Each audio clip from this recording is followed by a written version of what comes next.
I'm Isis Romero, and this is the news in San Antonio. We have new insight in a murder case recently ruled self-defense. Paul Flores was charged with killing Edward Trejo over a noise complaint. But now Flores is a free man after a grand jury decided not to indict him. Mike Jimenez has reaction from witnesses who saw their friend get shot. You chose to stay, create chaos, and then proclaim self-defense, and the DA's office went along with it. Anger and frustration from the friends of 29-year-old Edward Trejo after the man accused of his murder, 40-year-old Paul Flores, was released from jail on Saturday.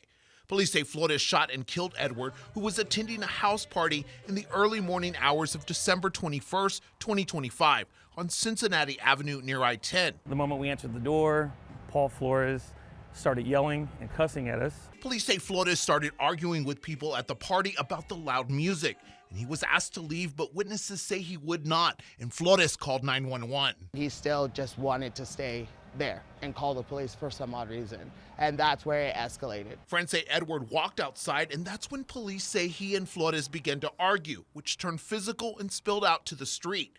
Friends say Flores broke away and was walking away as Edward followed behind him, yelling for him to leave. I never saw the handgun, but that's when I hear the first shot go off and I feel it hit my jeans.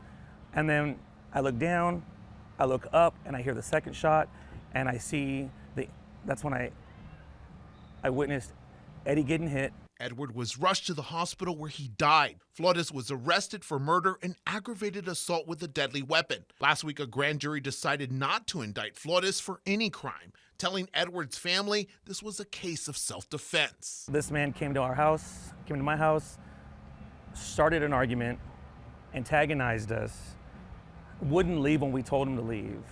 And then when things got hectic or escalated, he resorted to pulling a gun out, claiming self-defense. In a statement, the DA's office expressed its heartfelt condolences to the family, say if more evidence comes forward, they can refile charges. We've been told that we have to find new evidence so that the case can be reopened. We're working to get that justice so that our best friend can rest in peace. Mike Jimenez, KINS 5. Another San Antonio school will soon close its doors. The San Antonio ISD School Board decided to close Rhodes Middle School at the end of this school year. Rania Kaur has what's next for students. Dozens of parents, students, and staff showed up to the San Antonio ISD School Board meeting Monday night, urging board members to not close Rhodes Middle School. The middle school has been a staple of the West Side since it opened in 1954. The district announced earlier this month that it was considering closing the middle school as a result of right-sizing. The district has said before that the bond funds for Rhodes and Carvajal Elementary School would be combined to design and build a new facility. Under the new plan, students will be transferred to Tafoya Middle School, working with the nonprofit Third Future Schools. The hope is that this new setup will boost academic performance. The San Antonio Alliance of Teachers and Support Personnel is critical of the plan, saying that Third Future Schools have longer school days, high turnover of teachers and principals, and are governed by an unelected board. The union, in a statement, wrote in part, quote, "This process has not been transparent, and these actions are indicative more of a board ashamed of the unpopular decision it seeks to impose on a historically underserved and marginalized community." State data shows that 96% of students at Rhodes Middle School are economically disadvantaged. Only 2 school board members voted against closing Rhodes Middle School. Now, district officials say for those students that don't want to attend Tafoya Middle School, they can go to any other San Antonio ISD campus instead. From the West Side, Rania Kaur, KINS 5.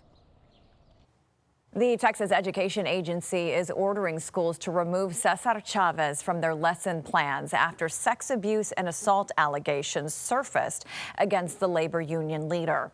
Earl Stoudemire explains why the TEA says the change is needed. According to the TEA, the Texas Education Code says that teachers cannot talk about widely debated and current controversial issues with public policy and social affairs, and Cesar Chavez now falls under that category. In Texas curriculum, students have to learn about Chavez in multiple grades, including 5th grade in U.S. history. Now, the Texas State Board of Education is expected to remove requirements to teach about Chavez in a June vote on the new history curriculum. And right here in San Antonio, a new survey just opened up seeking feedback on renaming Cesar Chavez Boulevard. When you open it up, you can either opt for Cesar Chavez Boulevard to go back to its former name of Durango Boulevard, or you can fill in the blank on what you think the street name should be. There have been calls to rename Cesar Chavez Boulevard after fellow labor leader Dolores Huerta. Her name is not a pre-written option in the survey, but you could put her name in the blank. The survey will be available until April 2nd, and you can get it by going to our website, kens5.com. Earl Stedemeyer, KENS 5. A new mural at Rosedale Park pays tribute to the West Side's own Robert Quiroga. The 59-foot-long mural tells the story of his life and career. San Antonio artist Mike Comp Arguello worked with the Quiroga family on the spray-painted design. Quiroga was the International Boxing Federation Super Flyweight World Champion at the height of his career and defended his title 5 times before retiring. And that's the news in San Antonio.